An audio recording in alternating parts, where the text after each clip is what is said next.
तुम भी किसी दुविधा में दिख रहे हो अजातशत्रु। बुद्ध, आप तो मन की बात पढ़ लेते हैं। मगध के कुलगुरु ने अपना पूरा जीवन देश को समर्पित कर दिया। उनकी सहायता मगध के लिए आवश्यक है, परंतु तुम मेरे अनुयायी बने, इससे वो क्रोधित है। जी बुद्ध, हम एक मत से कार्य नहीं कर पा रहे। मगध के कुलगुरु और मगध के ब्राह्मणों के साथ मेरे संबंध में कटुता आई। ये मतभेद बढ़ते गए तो दो बातों की लड़ाई में मगध की प्रजा व्यर्थ ही पिस जाएगी। यदि तुम्हारे अंतर में मतभेद को मिटाने की आस्था है तो मेरे पास एक उपाय है अजातशत्रु। कृपया बताएं। पहला, दोनों पक्ष आमने सामने बैठ सबके समक्ष ये बताएं कि विवाद क्या है।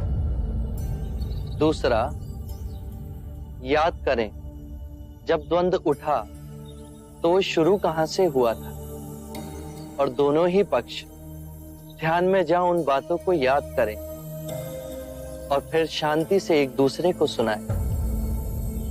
तीसरा, हाथ नहीं मन के भाव उपजे कि इस झगड़े को कैसे समाप्त किया जाए। चौथा, यदि कोई भूल हुई है तो सर्वप्रथम स्वयं की भूल को स्वीकार कर खुद को क्षमा करें। अपनी भूल स्वीकारने से हम दूसरों को समझने की चेष्टा में पहला पग उठाते हैं। सत्य कहा बुद्ध। 5, जो भी निर्णय लिया जाए वो सर्वमाननीय हो, उसे सबके समक्ष 3 बार पढ़ा जाए। यदि कोई भी व्यक्ति आपत्ति के लिए हाथ ना उठाए तो उसे अंतिम निर्णय समझा जाए। 6, जो सर्वमाननीय है उस पर दोनों पक्ष पूर्ण मन से चल एक दूसरे से मैत्री करें।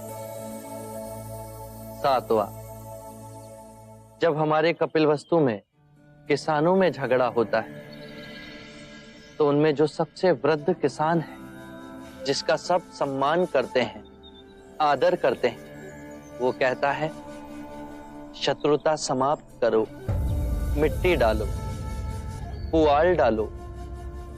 ये बहुत सूचक है अजातशत्रु। मिट्टी डालने से अग्नि बुझती है, कीचड़ पर पुआल डाल उस पे चल रास्ता बनाया जा सकता है। एक दूसरे के समीप आने का कितना सुंदर उदाहरण है ये। बुद्ध, आपके ये सूत्र विश्व में शांति की क्रांति लाएंगे। जब जब धर्म का विघटन होगा, जब जब दो पक्षों के हृदय में दीवार खड़ी होगी, आपके ये वचन उस दीवार को ढहा देंगे। मैत्री और सामंजस्य विकसित होगा।